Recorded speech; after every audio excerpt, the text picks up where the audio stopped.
Bom dia, pessoal. Então vamos aí à nossa aula de hoje, né?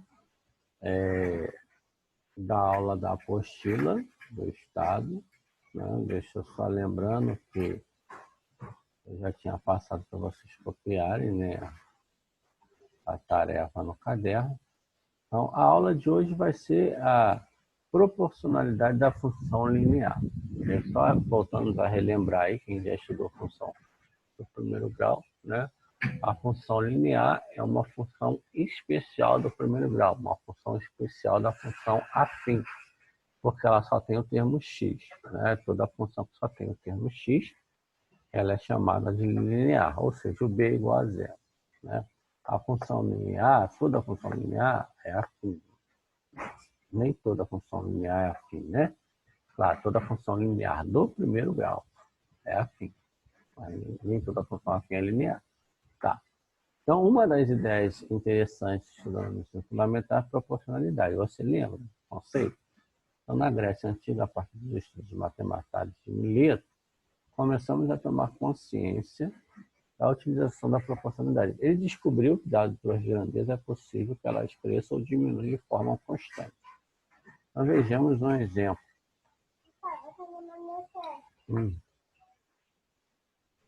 Não, a sua testa sempre foi quente, filho. Então, vejamos o exemplo aqui, ó, o exemplo da nossa sala de aula, e cada aluno precisa de 2 cadernos. 2 alunos vão precisar de 4 e assim por diante. Então, um aluno 2, 2 alunos 4, 3 alunos 6, sempre o dobro, né? 4, 8. Aí, se eu quiser uma fórmula, uma equação para x alunos, eu vou ter 2 vezes x, dobro. É evidente que o número de cadernos deve ser o dobro do número de alunos. Assim, podemos escrever a função polinomial do primeiro grau. A função polinomial do primeiro grau também é chamada de função afim, como y igual a 2x. Então, observe que não há valor de b, né? Aquele valor constante, né? O termo dependente, né? Sendo assim, chamaremos esse tipo de função linear, porque não tem termo b. Com toda função do primeiro grau, toda função que você só tem o termo x, ela é linear. Tá?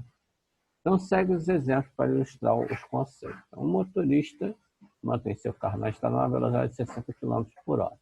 Então, letra A, em quanto tempo ele vai percorrer 240 km? Quantos quilômetros percorrerá em 3 horas? Então, aí você montou numa tabela. 1 hora, 60 km, que é 60 km por hora. A cada hora ele, né? Então, em 2 horas, quantos quilômetros ele vai percorrer? 1 hora, 1 hora. Cada hora 60, 2 horas, 120 quilômetros. 3 horas, 180. Se eu quiser ter horas, então vai ser 60 vezes t, porque note que está multiplicando a hora por 60, que é a velocidade dele.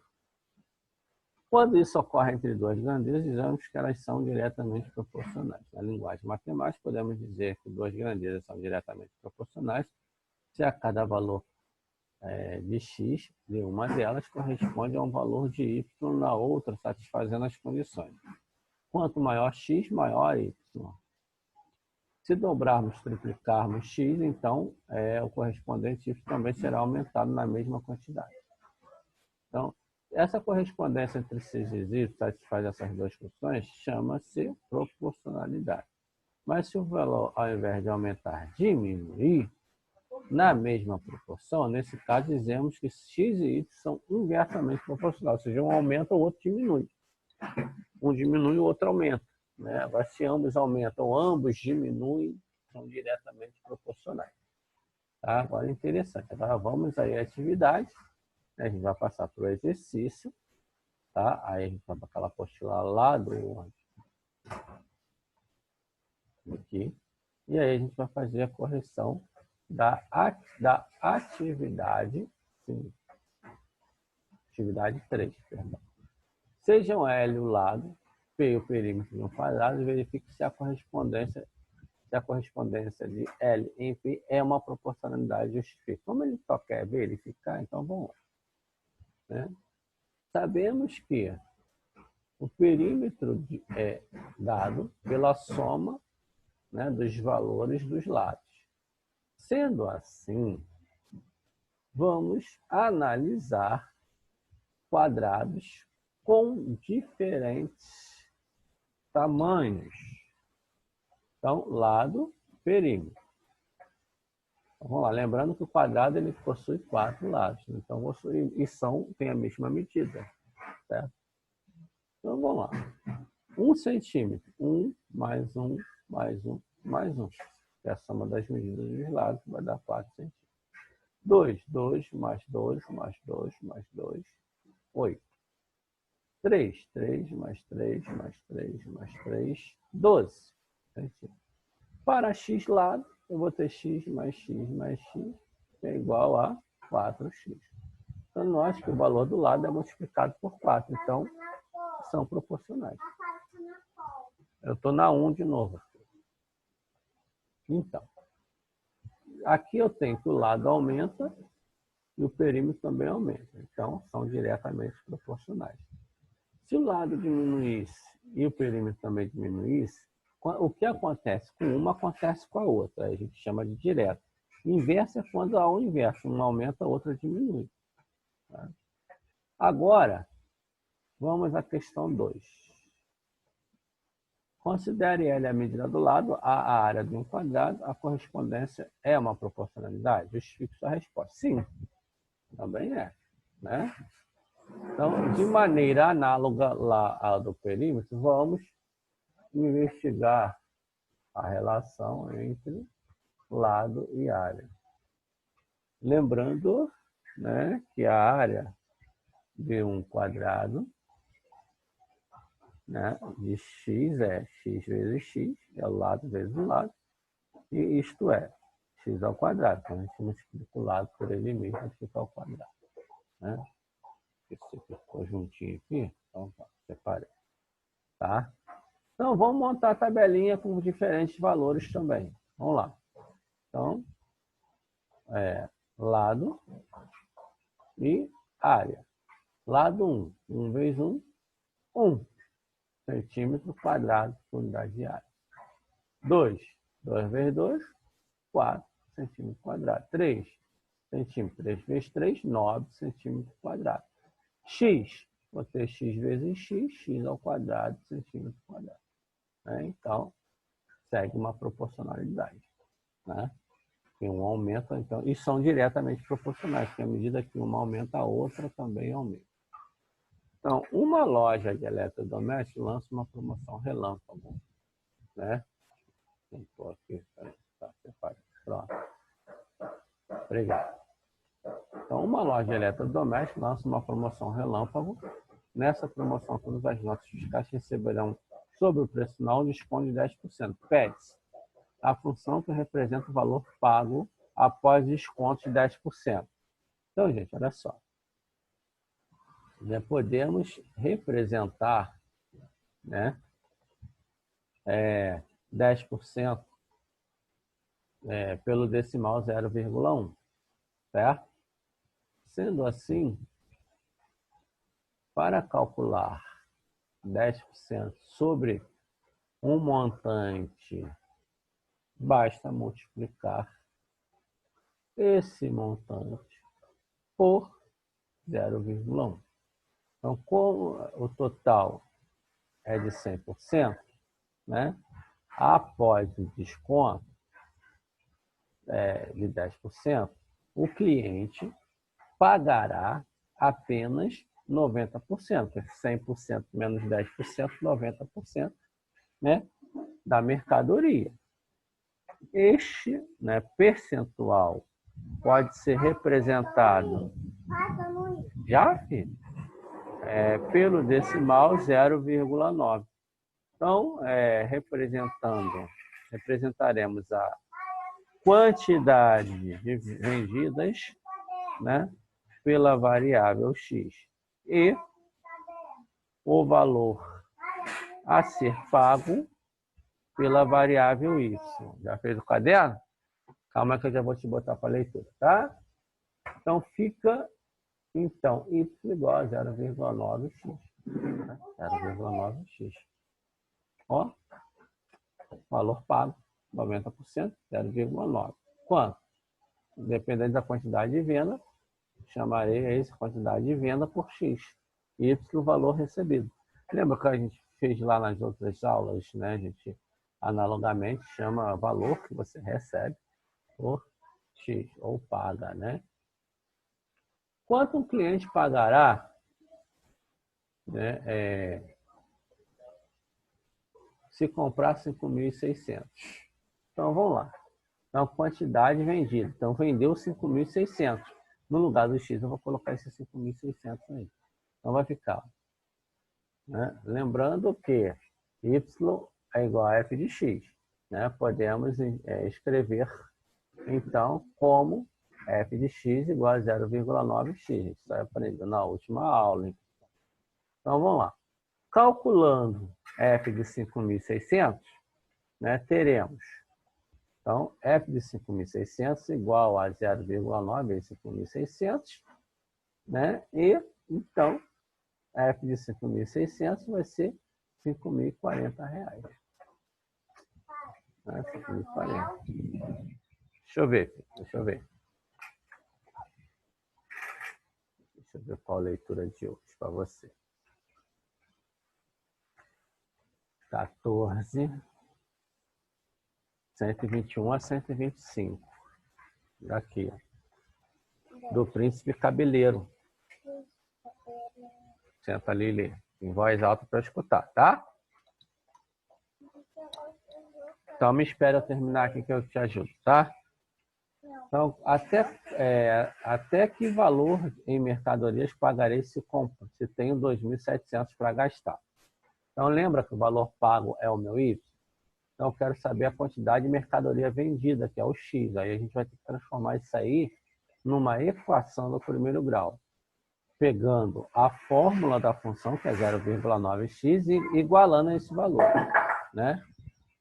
Dada a função, né, y igual a 0,9x, como temos o valor de, basta substituir, né, e calcular o valor de x. Então, 0,9x igual a 2.700, x igual, passa esse 0,9 em forma de fração, né, que não está somando nem subtraindo, está multiplicando, e aí faz a divisão. Como é que eu faço? X igual, olha só, como é que eu faço essa divisão?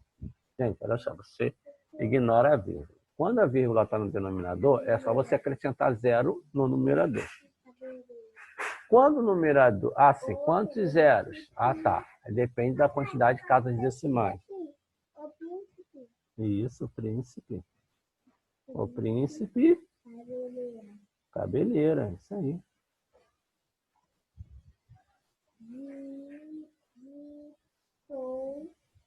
O dragão. Muito bem, filho. Isso aí. O dragão estava triste. Isso, o dragão estava triste.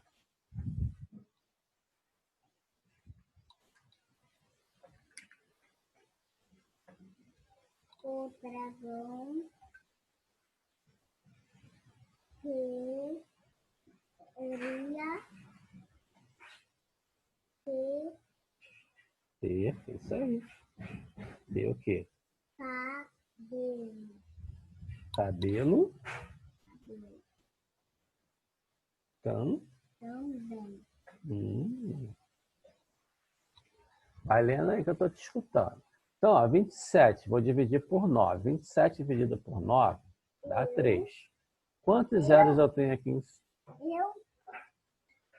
Então 3. Aí os 2 zeros do 2.700. Eu tenho uma casa decimal mais um zero da casa decimal. Então, R$300. Bom, mercadoria que ele vai poder gastar. Então, ele pode gastar R$300 de mercadoria. Isso, muito bem, filho. Então, em uma padaria... agora do urso. Vai. Só falta mais 2 folhas.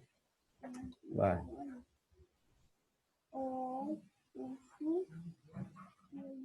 Estava Muito. Mas Os passarinhos estavam. Alô? Isso. Quem deseja? Quem deseja?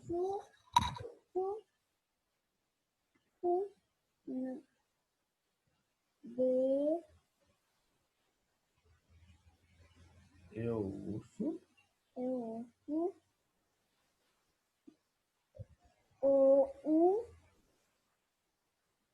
Não. Deitou.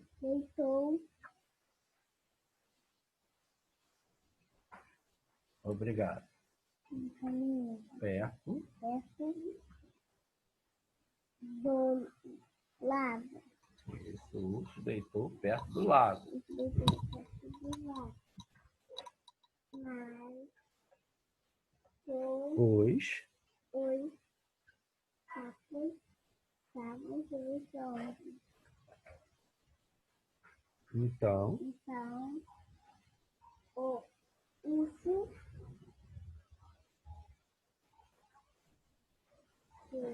tu tomou tomou, sim. uma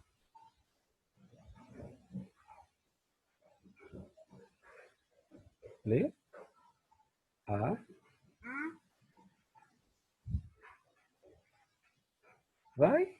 Atitude. atitude. Então, o urso tomou uma atitude. Então, o urso dormiu a tarde toda. Isso aí. Agora vai lá ler a família em voz alta.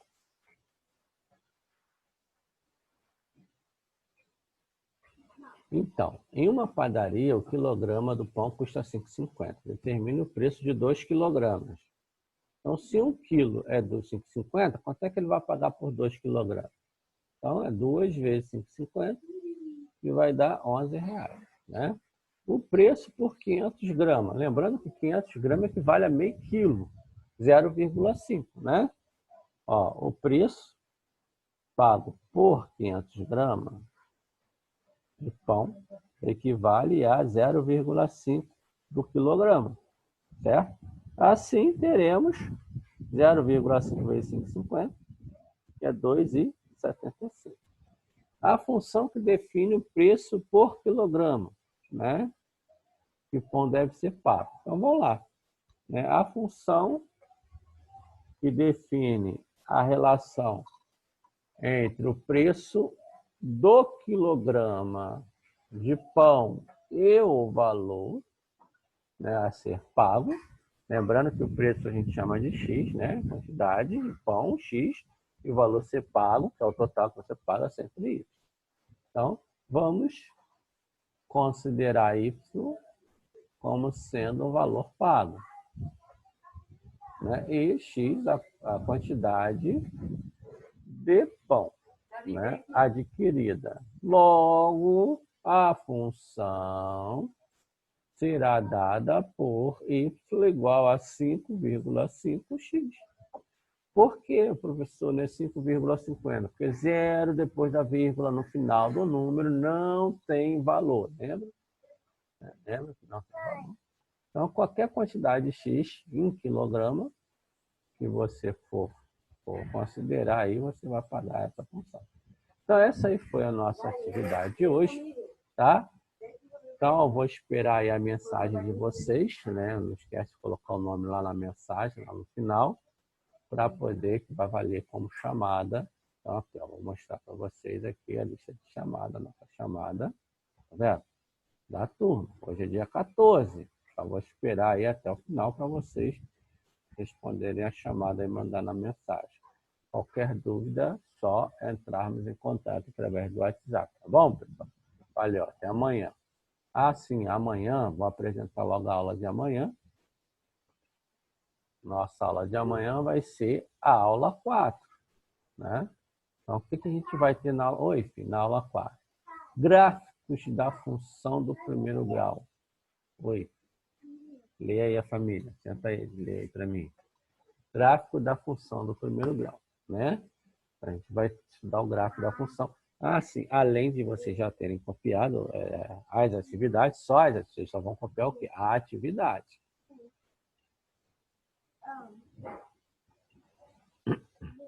Ó, a atividade, 4, tá vendo?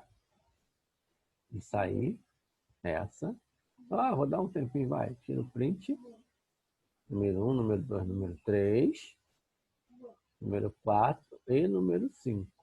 Foi? Beleza. Então, vai ser esse exercício que a gente vai responder amanhã. É bom providenciar aí a régua, né? Para poder fazer esse gráfico aí, para a gente poder fazer o desenho do plano cartesiano. Tá bom, pessoal? Então, valeu. Até amanhã, 11 horas, tá? Valeu, tchau.